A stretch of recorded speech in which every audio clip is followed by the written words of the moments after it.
Hello friends, आज मैं आपको सॉक्स बनाना सिखाऊंगी। तो ये देखिए गर्म कपड़े के सॉक्स हैं, इसको आप कैसे बनाएंगे तो इस वीडियो में आप सीख सकते हैं। वीडियो को एंड तक जरूर देखिएगा, स्किप मत करना, तभी आप सीख पाएंगे कि कैसे आपने इसको बनाना है। ठीक है, तो ये देखिए सबसे पहले हमने कपड़ा लिया है, प्लाजो की साइड में से जो कपड़ा बच गया था उसका मैंने यूज़ किया है, उसको फेंका नहीं है। ठीक है, तो इसका यूज़ करके मैं आपको सॉक्स बनाना सिखाऊंगी, तो आप भी इसको बड़ी आसानी से बना सकते हैं। ठीक है, तो आपने सबसे पहले इसका मेज़रमेंट कैसे लेना है, जैसे आपकी जो फुट की लेंथ है वो आप देख लेंगे। जैसे आपकी फुट की लेंथ है 9 इंच की, तो आपने 1 इंच एक्स्ट्रा लेना है। ठीक है, 10 इंच लेना है। अगर आपका फुट 10 इंच है तो आप 11 इंच पे निशान लगाएंगे। ठीक है, तो यहाँ पे मैंने 11 इंच पे निशान लगाया है। ठीक है, तो इस तरीके से आपने निशान लगा लेना है। अब आपने यहाँ पे इसकी कटिंग कर देनी है। ठीक है, तो 11 इंच जैसे आपने निशान लगाया, थोड़ा सा आप ज़्यादा ही कट कर लें, क्योंकि अगर थोड़ा सा लूज़ भी होगा तो कोई बात नहीं, अगर टाइट हो जाएगा तो फिर दिक्कत वाली बात हो जाएगी। ठीक है, फिर आप पहन नहीं सकेंगे, तो इसलिए थोड़ा सा आधा इंच आप लूज़ ही कटिंग कर लें। ठीक है, तो इस तरीके से मैंने कपड़े को बराबर कर लिया, क्योंकि जो बैक साइड थी ना, एड़ी वाली साइड थी, वो थोड़ी सी ज़्यादा बड़ी थी, तो इसलिए मैंने थोड़ा सा कपड़ा कट कर दिया है। ठीक है, अब हमने क्या करना है, इसको एक पार्ट लेंगे। अब हमने जो बैक साइड है, नी वाली साइड है, जो एड़ी वाली साइड है, उसको हम स्टिच कर देंगे इस तरीके से, ऊपर तक स्टिच करेंगे। ठीक है, तो ये देखिए ऊपर तक मैंने स्टिच कर दिया। अब यहाँ पे जो हमने खुला हिस्सा छोड़ना है, वो हमने छोड़ना है 6.5 इंच। ठीक है, आप नाप करके देख लें अपने पैर से भी कितना आप खुला चाहते हैं। ठीक है, तो यहाँ पे मैंने 6.5 इंच ओपन रखा है, मतलब पैर डालने के लिए। और बाकी जो पंजे वाला साइड है वो मैंने सारा स्टिच कर दिया है इस तरीके से। ठीक है, तो आपने डबल सिलाई लगा लेनी है यहाँ पे, क्योंकि सिलाई टूटे नहीं, क्योंकि स्ट्रेचेबल कपड़ा है तो सिलाइयाँ टूट भी जाती हैं। तो यहाँ पे आपने डबल डबल करके सारी सिलाइयाँ लगानी है। ठीक है, तो इस तरीके से मैंने सिलाई लगा ली है। बाकी जो एक्स्ट्रा कपड़ा है उसको कट कर देंगे। और ये देखिए, ये हमने इस तरीके से देखना है, जो सेंटर है ना जहाँ पे सिलाई लगी हुई है, और जो नीचे वाला सेंटर है, जैसे आपको नहीं पता लग रहा है तो आप वहाँ पे छोटा सा कट भी लगा सकते हैं। ठीक है, तो ये देखिए स्ट्रेचेबल कपड़ा है, बड़ी आसानी से ये आपका जो मोजे हैं वो आ जाएंगे पैर में। तो अगर आपको सेंटर नहीं पता लग रहा है तो यहाँ पे आपने छोटा सा कट लगा लेना है, तो ये हमारा सेंटर हो जाएगा। ठीक है, तो इस तरीके से जहाँ पे हमने कट लगाया है और ऊपर वाली सिलाई को हमने उसके ऊपर रखना है इस तरीके से। ठीक है, तो यहाँ पे हमने, अगर आप चाहें तो पंजा पूरा बंद भी कर सकते हैं।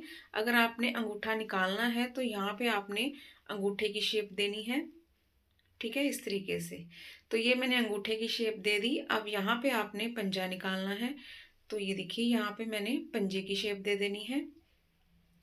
ठीक है, तो ये मैंने अंदाजे से ही दिया है। ठीक है, आप अपने हिसाब से इस शेप को दे लें, जितना बड़ा आपका अंगूठा है उसी हिसाब से आपने शेप को देना है। ठीक है, तो अब यहाँ पे हम स्टिचिंग कर देंगे, सिलाई कर देंगे। ठीक है, जब आपने दूसरा पैर तैयार करना है तो उसको भी आपने ध्यान में रखना है कि जैसे आप अंगूठा निकालेंगे तो एक साइड में नहीं निकालें, दूसरे मोजे को आपने उल्टा करके देख लेना है कि पहले हमने किस साइड में अंगूठा निकाला था और दूसरे मोजे में किस साइड में निकालेंगे। ठीक है, तो ये आपको एंड में आपको पता चल जाएगा कैसे हमने दूसरे पैर का मतलब अंगूठा निकालना है। ठीक है, तो बाकी जो कपड़ा है आपने इस तरीके से कट कर देना है, कॉर्नर में छोटा सा कट लगा देंगे ताकि आपका जो अंगूठा है आसानी से पलट सके। ठीक है, अब हमने यहाँ तक सिलाई कंप्लीट कर ली। अब ये जो ऊपर वाला हिस्सा है ना, जहाँ पे हमने पैर अंदर डालना है, तो यहाँ पे फिनिशिंग देंगे इस तरीके से। यहाँ पे सिलाई लगाएंगे, जैसे हम स्लिट में सिलाई लगाते हैं उसी तरीके से हमने सिलाई लगानी है। क्योंकि यहाँ पे थोड़ा सा मोटा कपड़ा है तो हम इसको ज़्यादा फोल्ड नहीं करेंगे, सिंगल फोल्ड में ही इसको सिलाई लगा देंगे, क्योंकि इसके कौन सा धागे वगैरह निकलते हैं ना, तो इसलिए हमने यहाँ पे सिंगल फोल्ड में ही सिलाई लगा दी है। ठीक है, डबल फोल्ड नहीं किया है यहाँ पे। तो इस तरीके से आपने यहाँ तक सिलाई लगा देनी है, यहाँ पे पक्की सिलाई लगा देनी है, क्योंकि पैर हम डालेंगे तो थोड़ा सा हमें खींचना पड़ेगा, तो यहाँ पे सिलाइयाँ टूटने का डर रहता है, तो यहाँ पे आपने पक्की सिलाई लगानी है। ठीक है, तो इस तरीके से ये देखिए मैंने यहाँ पे भी स्टिच कर दिया। अब हमने नीचे जो एड़ी है ना, इसको शेप देंगे, गोलाई में इसको शेप देंगे इस तरीके से। ठीक है। तो इसका भी जो एक्स्ट्रा कपड़ा है नीचे पीछे वाली साइड में वो कट कर देंगे। अब मैं आपको इसको सीधा करके दिखाती हूँ इसका लुक कैसा तैयार हुआ है। तो इसका फाइनल लुक भी दिखाऊंगी आपको और इसको पहन के भी दिखाऊंगी कैसे ये मतलब पहनने के बाद कैसे लगते हैं। तो आप एंड में देख सकते हैं, ठीक है। इसको स्किप मत करना। अब दूसरा पैर हमने तैयार करना है, वो कैसे तैयार करना है उसको ज़रूर देखिएगा, ताकि दोनों अंगूठे आपके एक साइड एक दूसरे की साइड में ना हो, मतलब दोनों अंगूठे आपके बराबर हो और पंजे भी आपके बराबर हों, ठीक है। तो ये देखिए दूसरी साइड है, मैंने एड़ी वाली साइड भी सिल ली है और ऊपर वाली साइड भी सिल ली है। अब ये 1.5 इंच तक मैंने ओपन छोड़ा है पैर डालने के लिए। अब नीचे भी मैंने कट लगा लिया है इस तरीके से। अब हमने जो अंगूठा निकालना है, पहले हमने इस तरफ से निकालना था, अब हम इस तरफ से निकालेंगे। अगर आपको तब भी समझ नहीं आती है तो दूसरे पैर को आप उल्टा करके आप देख सकते हैं कि कैसे आपने अंगूठा निकालना है, ठीक है। तो इस तरीके से देखिए उल्टा कर लिया। अब दोनों अंगूठे एक दूसरे के सामने होने चाहिए इस तरीके से, ठीक है, ऐसे। और शेप भी आप बराबर ही कर लें, ठीक है। इस तरीके से आपने शेप भी दे लेनी है और पंजा भी आपने इस तरीके से शेप देनी है पंजे की भी, ठीक है। ऐसे बराबर होना चाहिए। तो ये मेरा कहने का मतलब था कि आपने इस तरीके से आपने दूसरे पैर को भी आपने स्टिच करना है, ठीक है। जल्दबाजी में ये हो जाता है कि जैसे एक अंगूठा हमने लेफ्ट साइड से निकाला और दूसरा भी हमें नहीं समझ आता है तो दूसरा भी हम लेफ्ट साइड से निकाल लेते हैं। तो इसलिए मैंने आपको बताया था कि एक पैर आप स्टिच करके दूसरे पैर को आप उल्टा करके देख लें, तो आपको पता चल जाएगा कि दूसरा अंगूठा आपने किस साइड से निकालना है। तो ये देखिए दोनों पैर मेरे तैयार हो गए हैं, ठीक है।